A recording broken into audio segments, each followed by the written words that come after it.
नमस्कार बच्चों। तो देखो, एक बार फिर आपका हार्दिक स्वागत है अपनी जो नेक्स्ट क्लास है संभव ऑनलाइन क्लासेस, जिसके अंतर्गत आपके साइंस का जो 15 चैप्टर है वो चल रहा था। और उस चैप्टर के अंतर्गत यहाँ तक मैंने आपको बता दिया था कि जो पृथ्वी की जो विवर्तनिक जो शक्तियाँ होती है, जो पृथ्वी के जो वातावरण है या पृथ्वी की जो सतह है उसको परिवर्तित करने के लिए जिम्मेदार है। तो उस परत को या फिर उस पृथ्वी का जो ढांचा है उस ढांचे को परिवर्तित कर रही है, तो उसके लिए जो शक्तियां जिम्मेदार होती है इनको हम बोलते हैं विवर्तनिक शक्तियां। और ये जो शक्तियां होती है दो प्रकार की होती है, आंतरिक विवर्तनिक शक्तियां और बाह्य विवर्तनिक शक्तियां। तो देखो, इसके अंतर्गत मैंने आपको कल बताया था कि कौन कौन से प्रकार की आंतरिक विवर्तनिक शक्तियां और कौन कौन से प्रकार की बाह्य विवर्तनिक शक्तियां। तो आज का जो हमारा टॉपिक होगा वो होगा आंतरिक विवर्तनिक शक्तियां। तो देखो, हम स्टार्ट कर रहे हैं। हमारा जो नेक्स्ट टॉपिक है ये देखो, यहां तक मैंने बता दिया था कि पृथ्वी के अंदर जो कार्यरत लगातार जो पृथ्वी की आंतरिक सतह के अंदर जो कार्यरत जो शक्तियां होती है वो कहलाती है आंतरिक विवर्तनिक शक्तियां। और इन शक्तियों के अंतर्गत हमारे को पढ़ना है ज्वालामुखी, भूकंप, सुनामी और सृजनात्मक व विनाशात्मक बल। तो स्टार्टिंग करेंगे पहले से हम। देखो, नंबर 1 हम पढ़ेंगे ज्वालामुखी। इंपोर्टेंट टॉपिक है, इसी से क्वेश्चन बनता है, ध्यान रखना, इसको ढंग से थोड़ा आपको देखना है। ज्वालामुखी जिसको हम क्या बोलते हैं, वोल्केनो। ओके, ये है वोल्केनो। ज्वालामुखी क्या होता है सब जानते हैं, बेसिक अगर इसको आइडिया देता हूं तो हमारे सिलेबस के अकॉर्डिंग मैं ये कहूंगा कि जो ज्वालामुखी है वो ज्वालामुखी क्या है, एक प्रकार की आंतरिक विवर्तनिक शक्ति है। पृथ्वी की जो है वो आंतरिक विवर्तनिक शक्ति है, जिसके दौरान क्या होता है, पृथ्वी का जो वायुमंडल, पृथ्वी का जो धरातल है वो चेंज होता है। तो ये है हमारी पहली कि ज्वालामुखी है वो क्या है, एक प्रकार की ऐसी शक्ति है जो पृथ्वी के इंटरनल जो है, इंटरनल भाग के अंदर कार्यरत होती है। और उसके दौरान क्या होता है कि पृथ्वी की जो संरचना है उसके अंदर परिवर्तन होता है। अब इसके अंदर क्या होता है कि आपने सुना भी होगा, कई जगह आपने देखा भी होगा। और यदि मैं बात करता हूं तो तुमने देखा होगा प्रशांत महासागर, उसके तटीय भाग, इंडोनेशिया, ठीक है, ऐसे भागों के अंदर क्या है कि सर्वाधिक मात्रा के अंदर जो ज्वालामुखी है वो फटते हैं। और ये जो ज्वालामुखी है इसकी जो संरचना है ज़्यादा आपको बताने की जरूरत नहीं है, आप समझते हो कि ज्वालामुखी है वो क्या होता है। तो सबसे पहली बात क्या है कि ज्वालामुखी जो है वो पृथ्वी के धरातल के ऊपर क्यों फटते हैं, इसका रीजन क्या है। तो देखो, इसका जो रीजन है वो क्या है कि पृथ्वी जो है वो अनेक परतों से मिलकर बनी हुई है। जैसे मैंने आपको पहले बताया भी था कि जैसे मान लो एक परत, ठीक है, उसके बाद में ये यहाँ पे दूसरी परत, ये तीसरी परत, इस प्रकार से। या फिर अपनी जो संरचना है उसको देखते हैं, जैसे ये एक परत हो गई, ठीक है, इसके पास से सटी हुई दूसरी परत हो गई, ये तीसरी परत हो गई। तो इसमें क्या होता है कि जो विवर्तनिक जो प्लेटें हमारे क्रस्ट के अंदर या ऊपरी भाग के अंदर जो आपको दिखाई देती है, वो जो क्रस्ट बनी है उस क्रस्ट को बनने के लिए जो जिम्मेदार है वो होती है हमारी विवर्तनिक प्लेटें। अब क्या होता है कि जो विवर्तनिक प्लेटें हैं वो जैसे जैसे पृथ्वी का धरातल है वो ठंडा हुआ, वो विवर्तनिक प्लेटें या फिर जो चट्टानें हैं वो एक दूसरे से सटी हुई जमा हो गई। अब क्या होता है कि पृथ्वी के नीचे का, क्रस्ट के जस्ट नीचे का जो भाग होता है वो होता है मेंटल वाला भाग। तो आपने देखा होगा कि जो मेंटल वाला जो भाग आप देखते हो, जो आप मेंटल वाला जो भाग देखते हो उस भाग के अंदर आपको जनरली क्या देखने को मिलता है। मेंटल वाले भाग के अंदर क्या होता है, मैग्मा होता है, अर्थात पिघली चट्टानें होती है, मैग्मा, जिसको हम ठंडा होने के बाद में लावा भी कहते हैं, या फिर धरातल से ऊपर जैसे ज्वालामुखी के रूप में जब वो बाहर आता है तो उसका नाम हो जाता है लावा। तो आपने देखा होगा मेंटल के अंदर क्या होता है, मैग्मा वाला जो भाग होता है उसकी अधिकता होती है, अर्थात पिघली हुई जो चट्टानें होती है। मैग्मा का मतलब क्या होगा, पिघली चट्टानें, अति तप्त पिघली चट्टानें जो क्या होती है, बहुत ही ज्यादा गर्म होती है। तो ये जो पिघली जो चट्टानें होती है वो मेंटल जो भाग है वो क्रस्ट के जस्ट नीचे। इसका मतलब क्या हुआ कि क्रस्ट जो है वो चट्टानों से बनी हुई है, अर्थात विवर्तनिक प्लेटों के द्वारा बनी हुई है। और उन प्लेटों के जस्ट नीचे की ओर, उन प्लेटों के जस्ट नीचे की ओर जो है वो क्या है, मेंटल वाले भाग के अंदर स्थित मैग्मा है। अब क्या होता है कि जैसे उस मैग्मा वाले भाग के अंदर गति होती है या फिर उससे बुलबुले उड़ते हैं, तो आपने देखा होगा कि मेंटल वाले भाग के अंदर गति के दौरान क्या होता है कि जो ऊपर वाली जो प्लेटें होती है उन प्लेटों के अंदर क्या होती है, खिसकना या फिर गति स्टार्ट हो जाती है। और उसकी वजह से क्या होता है कि जो एक छोटा सा जो, जैसे मान लो दो प्लेटें एक दूसरे से जुड़ी हुई है, तो वहां पे क्या होता है कि कुछ फॉल्ट आ जाता है और उसके अंदर एक छिद्र सा बन जाता है और उस छिद्र से फिर अति तप्त जो लावा होता है वो बाहर की ओर निकलने लगता है।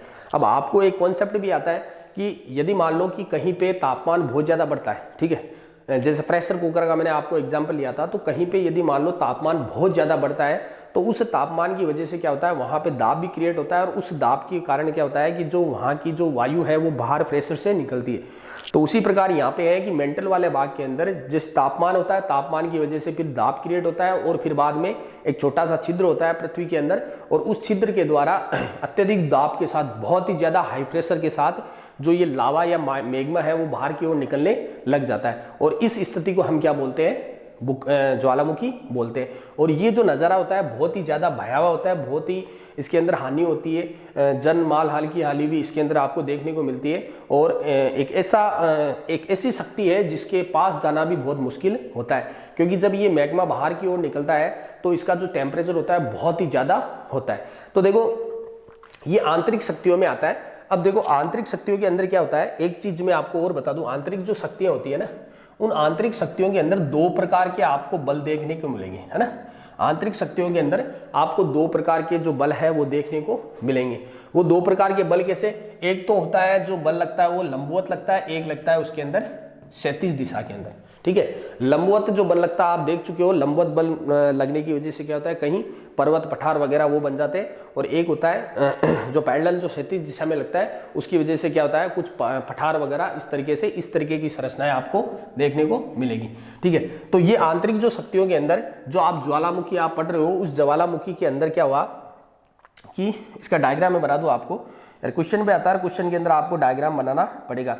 जैसे मान लो ये कोई भूभाग है और उस भूभाग के अंदर क्या है, यहाँ पे इस जगह में यहाँ पे बना रहा हूँ, जैसे ये मेंटल वाला भाग है और ये वाला क्रस्ट वाला भाग हो गया। जैसे ये तो हो गया क्रस्ट वाला भाग, ये है क्रस्ट वाला भाग, और ये हो गया मेंटल वाला भाग, ओके। अब क्या होगा कि यहाँ से क्या होता है कि एक फाल्ट आता है, जैसे ये प्लेट है, यहाँ पे प्लेट में कोई फाल्ट आता है या दरार आती है, या उसका जो किनारा होता है, जो प्लेटें होती है उन प्लेटों के अंदर जो किनारे होते हैं, कुछ किनारे ऐसे होते हैं जो विनाशात्मक होते हैं, अर्थात वो इस तरीके से सटे होते हैं कि धीरे धीरे वो क्या होते हैं कि धीरे धीरे टूटते टूटते क्या होता है कि एक ऐसी स्थिति उत्पन्न करते हैं कि वहाँ पे फिर क्या है, अंदर तक एक छिद्र बन जाता है। तो यहाँ पे क्या होता है कि एक इस प्रकार से एक छिद्र बनता है, देखो इस तरीके से आपको एक छिद्र मिलेगा इस तरीके से, ठीक है। और कुछ इधर भी हो जाते हैं क्योंकि ये फैलता है इस तरीके से, ओके, इस तरीके से यहाँ पे एक छिद्र हो जाता है इस तरीके से, यहाँ पर ये ज्वालामुखी।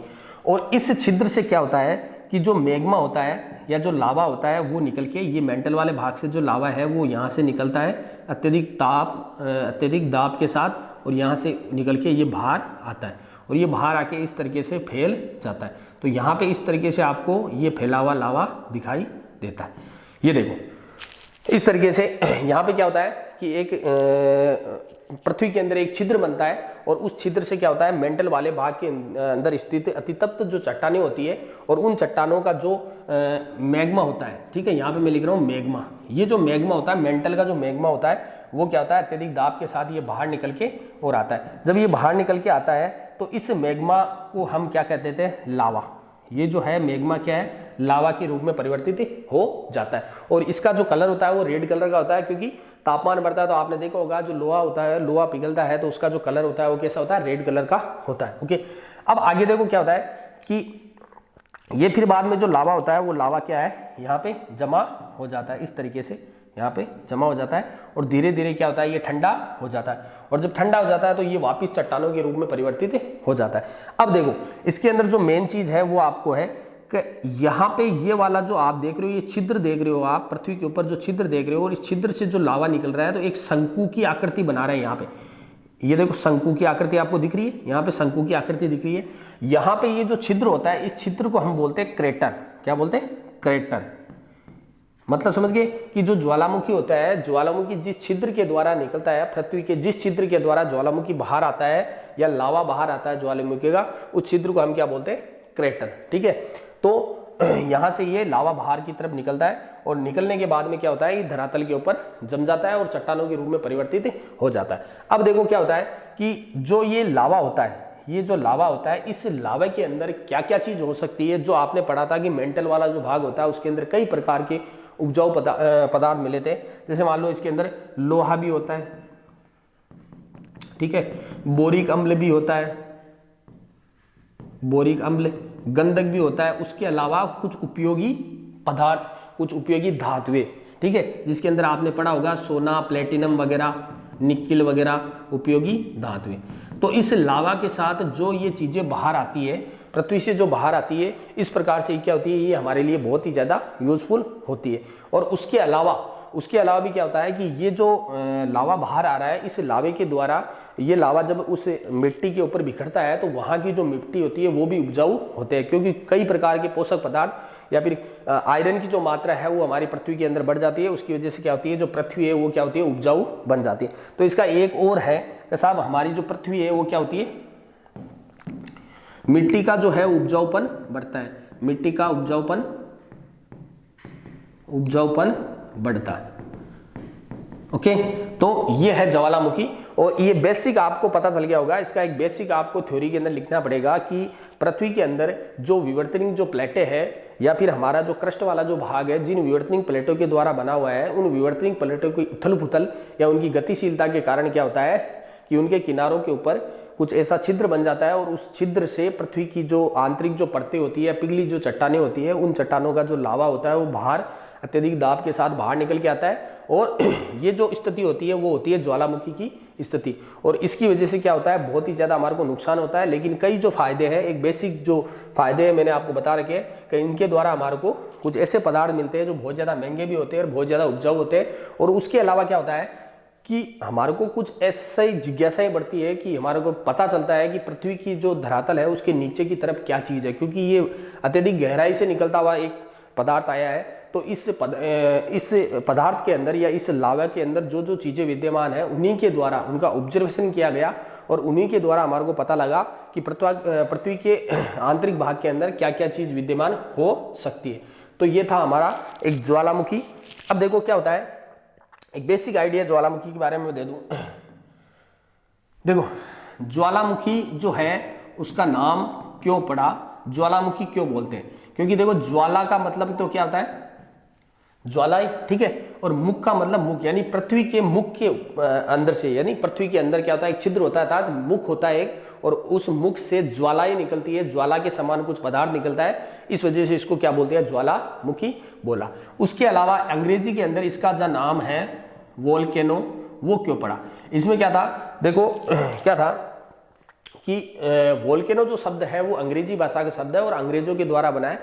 एक द्वीप था जिसका नाम था वोल्केनो द्वीप, वोल्केनो द्वीप, जहां पे सर्वप्रथम जो ज्वालामुखी है वो फटा था। वोल्केनो जो द्वीप था उस द्वीप पर क्या था, ये जो ज्वालामुखी है वो फटा था और उसकी वजह से ही इसका जो नाम है वो क्या हो गया, वोल्केनो हो गया। अब जैसे ये जो वोल्केनो द्वीप के ऊपर जो ज्वालामुखी फटा था, वोल्केनो द्वीप पर जो ज्वालामुखी फटा था, उस ज्वालामुखी ये बहुत ही ज़्यादा भावे स्थिति वाला था और अब तक तो वहाँ पे ये जो ज्वालामुखी है वो शांत हो चुका है, लेकिन यहाँ पे जो ज्वालामुखी फटा था उसकी वजह से पृथ्वी के अंदर जो छिद्र हुआ था उस छिद्र को, यानी वोल्केनो द्वीप के ऊपर जो ज्वालामुखी फटने के दौरान जो छिद्र हुआ था, उस छिद्र को जो रोमवासी है, वहाँ के जो वासी है रोमवासी, रोम में है ये, रोमवासी जो है वो पातालपुरी का मार्ग मानते हैं, पातालपुरी का मार्ग मानते हैं। ये कहावत ही है कि साहब वो ये कहते हैं कि ये जो छिद्र है, इस छिद्र के द्वारा हम यदि अंदर की तरफ जाए तो हम पाताल के अंदर पहुंच सकते हैं, और ये आप भी जानते हो कि उसके अंदर जाना पॉसिबल नहीं है, क्योंकि ये जो छिद्र है बहुत ही ज़्यादा गहराई के अंदर है और यदि अंदर गए तो हम बीच के अंदर ही जल जाएंगे, क्योंकि अंदर का जो तापमान है बहुत ज़्यादा है। तो कुछ ऐसी मान्यताएं होती है कि ये जो ज्वालामुखी जो वोल्केनो द्वीप पर फटा था, उस ज्वालामुखी के अंदर एक ऐसा छिद्र था, उस छिद्र को क्या बोला रोमवासियों ने, पातालपुरी का मार्ग बोला। अब देखो क्या होता है कि जो ज्वालामुखी होते हैं वो कई प्रकार के होते हैं। भूगोल के अंदर आपको पढ़ने को मिलेगा विस्तार से, अपने साइंस के अंदर नॉर्मल सा दे रखा है कि जो ज्वालामुखी होते हैं वो विभिन्न प्रकार के होते हैं, कि एक ज्वालामुखी जो होता है वो होता है स्थायी, ठीक है, इसको मैं कह देता हूँ स्थायी ज्वालामुखी। स्थायी ज्वालामुखी का मतलब क्या होता है कि वो एक ऐसा ज्वालामुखी है, एक ऐसा क्षेत्र है जहाँ पे जो ज्वालामुखी है वो फटता रहता है लगातार, उसके अंदर क्या होता है स्थायी, या फिर हम इसको ये कह सकते हैं सक्रिय भी कह सकते हैं ना। सक्रिय का मतलब जो लगातार सक्रिय रहते हैं और उनके अंदर क्या होता है समय के अंतराल से बार बार ज्वालामुखी है वो फटते रहते हैं। और एक ज्वालामुखी ऐसा भी है जो बिल्कुल सुप्त हो चुका है, यानी कि एक बार फटा था उसके अंदर फिर बाद में वो बंद हो गया, वहाँ पे ज्वालामुखी जो फटना है वो बिल्कुल एकदम बंद हो गए। ओके, और एक है निष्क्रिय ज्वालामुखी। निष्क्रिय का मतलब एक बार कभी फटा होगा बहुत लंबे टाइम से और अब बिल्कुल भी वो फट नहीं रहा है, यानी बिल्कुल वहाँ पे ज्वालामुखी जो है फटना वो बंद हो गए।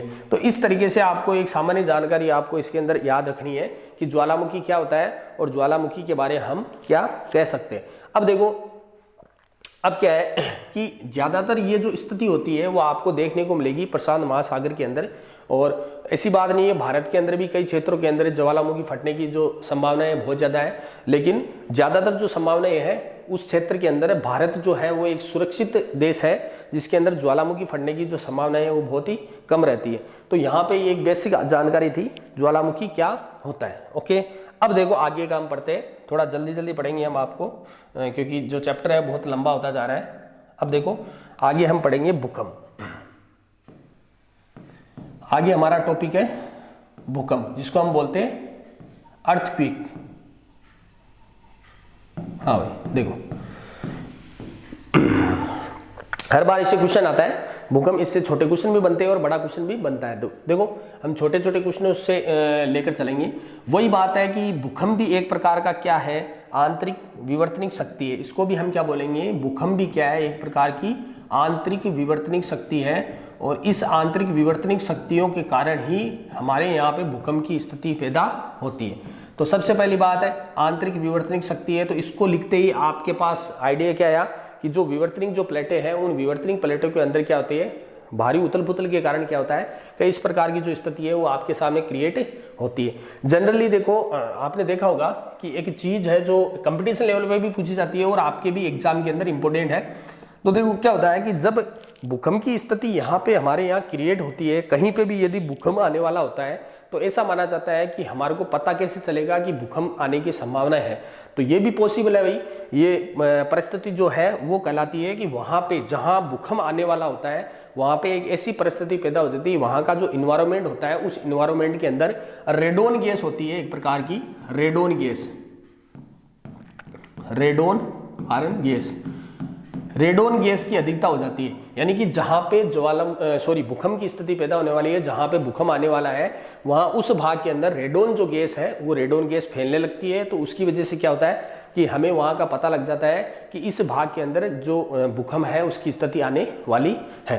तो ये इंपॉर्टेंट है आपके लिए कि रेडोन गैस की अधिकता होने पर हमें पता लग जाता है कि यहाँ पे भूकंप की स्थिति आने वाली। अब देखो यहाँ पे जो है कुछ चीज़ ऐसे है कि जो भूकंप की जो स्थिति है वो भी एज ए ज्वालामुखी की तरह ही है। उसके अंदर भी क्या होता है कि पृथ्वी की जो विवर्तनिक जो प्लेटें होती है उनके अंदर फॉल्ट आता है या उनके अंदर दरार आती है। उस दरार की वजह से क्या होता है कि वहाँ पे एक छिद्र बन जाता है और उसकी वजह से जैसे मान लो दो प्लेटें हैं, ये दो प्लेटें ऐसे बिल्कुल एकदम जुड़ी हुई है और इन प्लेटों के अंदर कोई मान लो दरार आ गई और इनके अंदर थोड़ा सा स्पेस हो गया, तो फिर बाद में क्या होगा, उसकी वजह से क्या होता है कि उसके आसपास की जुड़ी हुई जो प्लेटें हैं उनके अंदर भी गति होती है, उनके अंदर भी खिसकने की प्रवृत्ति होती है। उसकी वजह से क्या होता है कि वहाँ का जो भाग होता है वो कंपित करने लग जाता है। तो इसको देखो एज ए डायग्राम एक छोटा सा हम इस तरीके से बता सकते हैं कि जैसे मान लो कि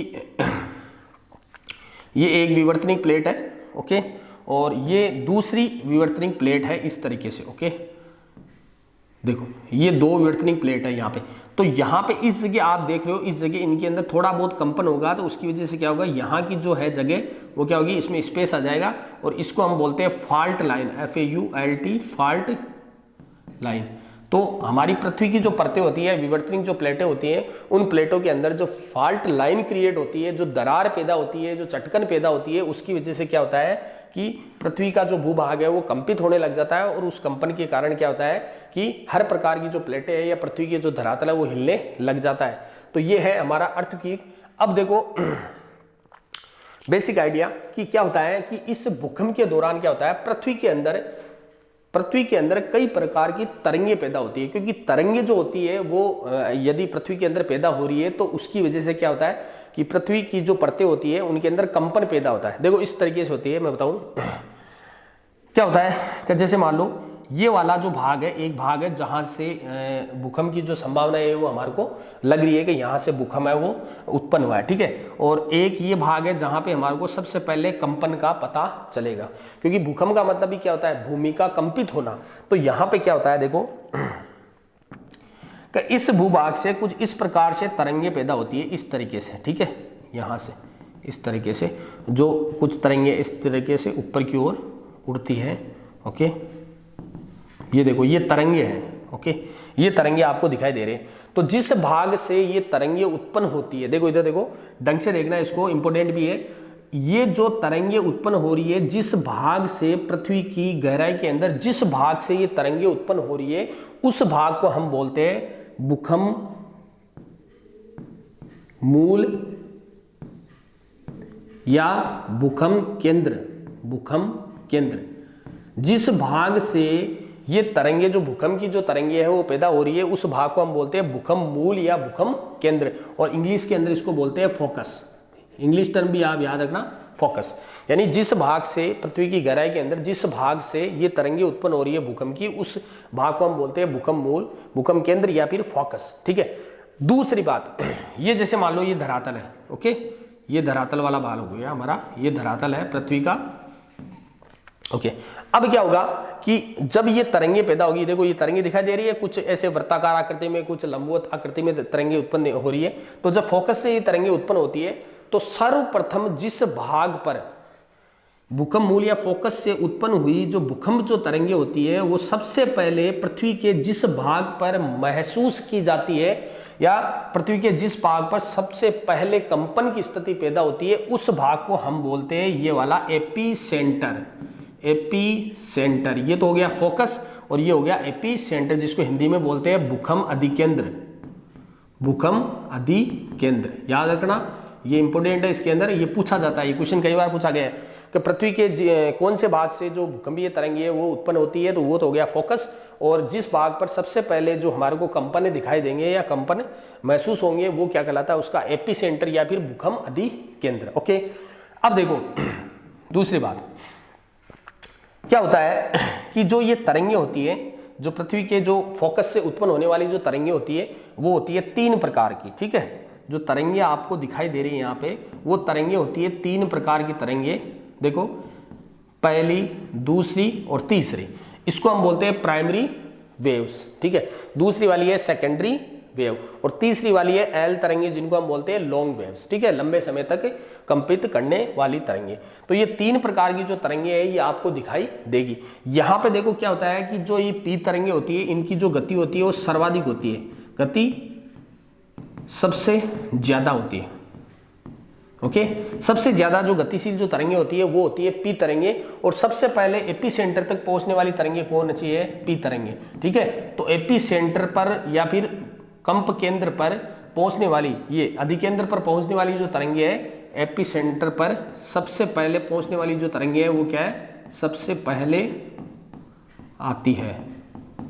ओके, जो पी तरंगे होती है, प्राइमरी जो वेव होती है, वो सबसे पहले जो भूकंप जहां आता है, उस भूकंप का जो एपी सेंटर होता है, वहां सबसे पहले पहुंचने वाली तरंगे कौन सी है, पी तरंगे होती है। सबसे बड़ी बात इसके अंदर एक चीज और आपको दिखाऊं कि ये जो पी तरंगे होती है ना, ये वाली, ये तरंगे लिक्विड और प्लस सॉलिड दोनों के अंदर चलती है। भाई ध्यान रखना इस चीज को, ये जो तरंगे होती है वो लिक्विड और सॉलिड के अंदर, दोनों के अंदर चलती है। ठीक है, तो ये है हमारी पी तरंगे, प्रथम एपी सेंटर तक पहुंचने वाली तरंगे, और जिनकी गति होती है वो सबसे ज्यादा होती है। दूसरी होती है सेकेंडरी वेव। ठीक है, इनकी गति जो है प्राइमरी से थोड़ी धीरे होती है, और ये जो तरंगे होती है सेकेंडरी वेव जो है, वो केवल और केवल सॉलिड में गति करती है ना। यानी कि यदि मान लो कहीं पे लिक्विड आ गया तो लिक्विड के अंदर उसकी गति नहीं होगी, और वो वहीं पे दब के रह जाएगा, यानी कंपन जो है वो बहुत ही कम होगा। तो सॉलिड देखो, सेकेंडरी यानी एस यानी सॉलिड, यानी सॉलिड के अंदर जो गतिशील होती है वो तरंगे क्या कहलाती है, सेकेंडरी वेव कहलाती है। उसके अलावा तीसरी होती है लॉन्ग वेव। ठीक है, अब जो लॉन्ग वेव होती है ना, उनकी जो गति होती है सॉलिड और लिक्विड दोनों में होती है, लेकिन इनको लॉन्ग वेव इसलिए बोला जाता है क्योंकि इनकी जो गति की जो गति होती है वो बहुत ही स्लो होती है, धीरे धीरे होती है, और ये लंबे समय तक क्या होती है, बहती कंपित करती रहती है। यानी कि लॉन्ग वेव का मतलब लंबे समय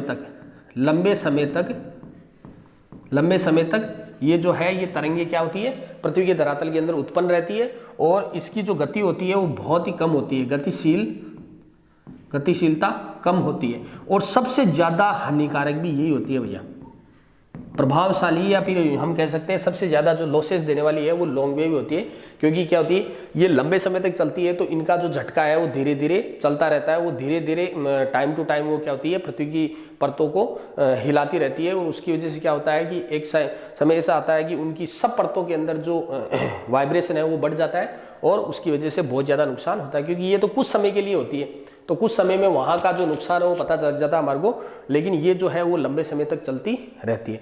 तो ये थी हमारे भूकंप के द्वारा उत्पन्न होने वाली जो 3 प्रकार की जो तरंगे है उसके बारे में एक बेसिक आइडिया। आगे देखो भूकंप को और जानेंगे विस्तार से।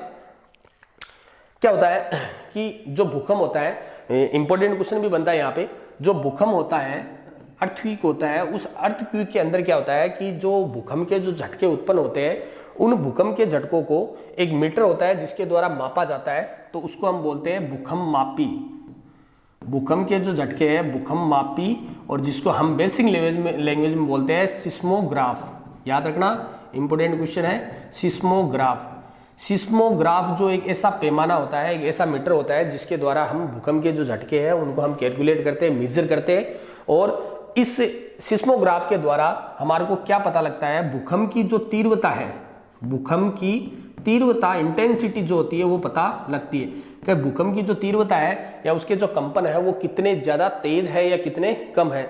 तो भूकंप की जो तीव्रता है वो मापी जाती है किसके द्वारा, सिस्मोग्राफ के द्वारा, और इसकी जो मापने की जो इकाई होती है जिसको हम बोलते हैं कि हम इसको मात्रक क्या देंगे, जैसे मान लो कि कोई भी चीज़ है, जैसे लिक्विड चीज़ है उसको हम लीटर में लेते हैं, ठीक है, और कोई सॉलिड पार्टिकल्स है तो उनको हम किलो में लेते हैं। तो उसी तरीके से जो ये भूकंप जो होता है, भूकंप की जो तीव्रता होता है उसको मापने की जो इकाई होती है वो मापी जाती है रिएक्टर पैमाने में, रिएक्टर पैमाने में, ठीक है। ऐसे कहते हैं कि साहब जैसे कहीं पे मान लो भूकंप उत्पन्न हुआ तो हम कहते हैं कि उसकी जो तीव्रता है वो कितनी थी, 4 इकाई या 4 रिएक्टर थी, तो उसके अकॉर्डिंग हम ये डिसाइड करते हैं कि जो झटके हैं वो कितने ज़्यादा प्रभावशाली थे।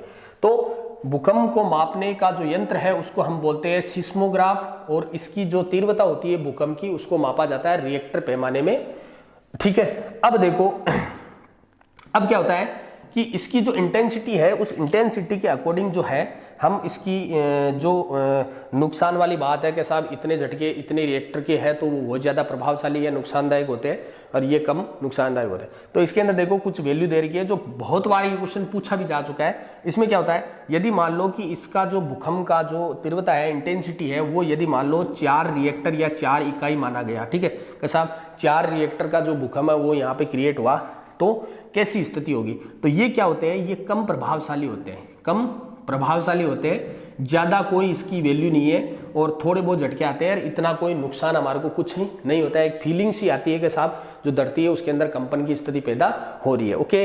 फिर बाद में मान लो एक डेटा और होता है जो होता है 5.5 रिएक्टर या इससे थोड़ा ज़्यादा। तो ये जो होते हैं ना ये थोड़े प्रबल होते हैं, है ना, प्रबल का मतलब ये झटके क्या होते हैं, थोड़ा बहुत नुकसान दे सकते हैं। तो ये क्या होते हैं, प्रबल होते हैं, ओके। आगे देखो, आगे आता है एक पैमाना कि साहब यदि मान लो जो भूकंप था उसकी इंटेंसिटी या तीव्रता जो है वो 6 रिएक्टर पैमाना नापी गई, तो ये वाले जो भूकंप के जो झटके होते हैं ये होते हैं विनाशकारी, यानी कि विनाश की स्थिति पैदा करते हैं। तो यदि मान लो भूकंप की जो तीव्रता है इंटेंसिटी है वो यदि 6 रिएक्टर या उससे अधिक है आपको दिखाई देती है, तो इसका मतलब क्या है कि ये जो भूकंप है वो क्या है, बहुत ही ज़्यादा विनाशकारी होते हैं, ओके।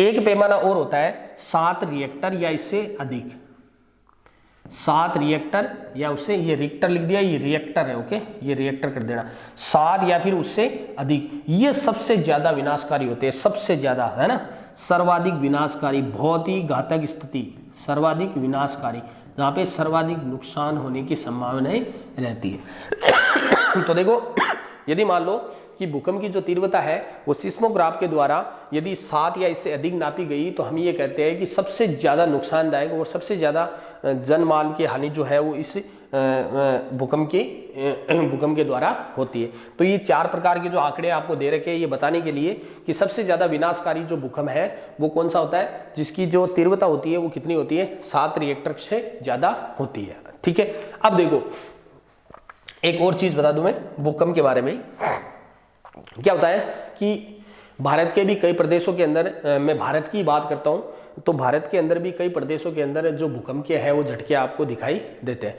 ठीक है, अब क्या होता है कि जो भारत के अंदर जो भूकंप आता है वो उस भूकंप की जो स्थिति है या जहाँ पे जिन क्षेत्रों के अंदर भूकंप की संभावनाएं ज़्यादा रहती है या जिनमें बहुत ज़्यादा भूकंप आते हैं या कहाँ बहुत कम भूकंप आते हैं, तो इसके आधार पे क्या होता है कि इसको 4 जोनों के अंदर बांटा गया है। ठीक है, वैसे पहले 5 जोन थे लेकिन अब उसको 4 जोन में कन्वर्ट कर दिया गया। तो देखो ये बेसिक जो आइडिया है ये आपके भूगोल में मिलेगा, लेकिन यहाँ पे हम जो है वो 2 जोन पढ़ते हैं। ठीक है, 2 जोन के बारे में आपको बता रहा हूँ मैं कि भारत के अंदर 2 जोन ऐसे होते हैं जहाँ पे भूकंप, वापिस डाल देता हूँ, भूकंप जो है वो 2 जोन ऐसे होते हैं जहाँ पे भूकंप की जो तीव्रता है या भूकंप के आने की जो संभावनाएं है उसके बारे में आपको बताया गया है। तो देखो 2 जोन कौन से होते हैं,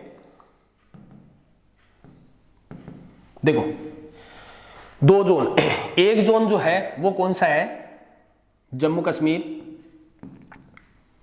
जम्मू कश्मीर, हिमाचल और उत्तराखंड। ये क्वेश्चन भी पूछा जा चुका है, उत्तराखंड। और एक जोन ऐसा है जिसके अंदर शामिल किया गया है पंजाब, हरियाणा और उत्तर प्रदेश। हाँ भाई देखो ये 2 क्षेत्र ऐसे होते हैं, 2 जोन ऐसे हैं, जैसे ये प्रथम जो जोन है जिसको हम बोला कि जम्मू कश्मीर, हिमाचल प्रदेश और उत्तराखंड। ठीक है, तो यहाँ पे क्या होता है, यहाँ पे सर्वाधिक भूकंप आते हैं, यहाँ पे क्या होता है, सर्वाधिक भूकंप की संभावनाएं रहती है, सर्वाधिक भूकंप, सर्वाधिक भूकंप जो है वो इस क्षेत्र के अंदर आपको दिखाई देंगे। और यहाँ पे क्या होती है, ये जो क्षेत्र है वो है कम प्रभावित क्षेत्र। यहाँ पे भी ऐसी बात नहीं, भूकंप आते हैं लेकिन कम प्रभावित क्षेत्र जो है वो इनको माना गया है। इसको हम ट्रिक से भी याद रखते हैं कि जम्मू कश्मीर जो है, जम्मू कश्मीर जुहू, JHU जुहू। ठीक है, और इसको हम याद रख सकते हैं पुहू, PHU। देखो जुहू और पुहू, ये देखो जुहू का मतलब जम्मू एंड कश्मीर, H का मतलब हिमाचल प्रदेश और U का मतलब उत्तराखंड। ओके, और यहाँ पे पुहू को देखो पंजाब हो गया, हरियाणा हो गया और ये हो गया उत्तर प्रदेश हो गया। यानी कि जो पू होते हैं वो बिल्कुल एकदम डाउन हो जाते हैं। यहाँ पे जो भूकंप के जो झटके आते हैं उनकी तीव्रता जो होती है वो क्या होती है, बहुत कम होती है। यानी यहाँ लिख सकता हूँ कि इसकी जो तीव्रता होती है वो क्या होती है, बहुत ही कम होती है। और यहाँ पे ये जू होता है जहाँ पे जम्मू कश्मीर, हिमाचल प्रदेश और उत्तराखंड है, यहाँ पे जो तीव्रता होती है वो बहुत ही ज़्यादा होती है, इंटेंसिटी बहुत ही ज़्यादा होती है। अब देखो एक बेसिक नॉलेज बताऊँ, अभी दिल्ली NCR के अंदर भी आपको देखने को मिला होगा, आपने सुना भी होगा कि वहाँ पे भी अत्यधिक तीव्रता के जो भूकंप है वो आने की संभावनाएं बताई गई थी, लेकिन आया नहीं इतना भूकंप। लेकिन ऐसा माना जाता है कि तुर्की वगैरह में जो भूकंप आया था उस तरीके से दिल्ली के अंदर भी ऐसी संभावनाएं बन रही है और वहाँ पे भी 7 और 8, 7 से लेके 8 रिएक्टर का जो भूकंप है वो यहाँ पे आ सकता है।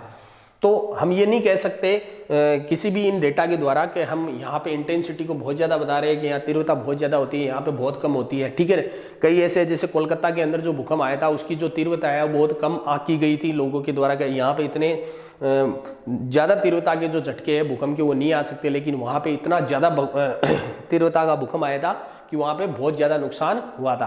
तो एक उदाहरण आपको देखने को मिलता है, कोलकाता के अंदर जो भूकंप आया था उसको कम प्रभावशील या फिर कम तीव्रता वाला क्षेत्र माना गया था, लेकिन उसके बावजूद भी वहाँ पे जो अत्यधिक तीव्रता का जो भूकंप है वो हमारे को देखने को मिला और बहुत ज़्यादा नुकसान हुआ। तो जनरली ये एक माना गया है कि यहाँ पे लगातार जो भूकंप है वो इस तरीके से आए हैं, इसलिए इनको 2 जोनों के अंदर हमने यहाँ पे समझा। बाकी ऐसा कुछ भी नहीं है, कहीं पे भी जो भूकंप है वो किसी भी तीव्रता का आ सकता है। तो ये था हमारा एक बेसिक नॉलेज भूकंप के बारे में कि भूकंप क्या होता है, जिससे जो क्वेश्चन है वो थ्योरेटिकल बनेगा आपका, या तो छोटा क्वेश्चन बनेगा और या बनेगा आपके बड़ा क्वेश्चन जिसके अंदर आपको थ्योरेटिकल रूप से आपको इसके अंदर कुछ बताना है। तो मैंने बहुत सारी चीज़ें बता दी है, आप इनको याद रखो, याद करो और उसके अकॉर्डिंग आप इसका विवरण देना। ओके, अब देखो अगला जो है, अगली जो आंतरिक विवर्तनिक शक्ति है वो है हमारी सुनामी। ठीक है। तो इसके बारे में मैं कल आपको जानकारी दूंगा। सुनामी है जो एक बेसिक छोटा सा टॉपिक है, कोई ज़्यादा बड़ा नहीं है, और इससे जो क्वेश्चन है वो आने की संभावना भी कम बनती है। और एक चौथा है आपका सृजनात्मक व विनाशात्मक बल, उससे भी क्वेश्चन बहुत कम पूछते। तो ये जो आज के टॉपिक के अंदर जो दो मैंने आपको आंतरिक विवर्तनिक शक्तियाँ बताई है, भूकंप और ज्वालामुखी, इन्हीं से क्वेश्चन आने की संभावना है। तो आपके लिए इंपोर्टेंट कौन सा है, भूकंप और ज्वालामुखी। तो इनको आपको याद रखना है, एग्जाम के अंदर ये क्वेश्चन पूछेंगे इनके द्वारा। ओके, तो आज के लिए इतना काफ़ी है, कल फिर मिलेंगे और 2 दिन आपके और लगेंगे, 2 लेक्चर के अंदर आपको कंप्लीट कर देंगे। थोड़ा बड़ा जा रहा है ये लेक्चर, और इन्वायरमेंट का पहला टॉपिक है तो थोड़ा बहुत हमारे को बेसिक भी नॉलेज होना चाहिए, ठीक है। तो आगे फिर बाद में हम वापस बायोलॉजी का टॉपिक लेंगे एक इंटरेस्टिंग सब्जेक्ट के साथ। ओके, धन्यवाद।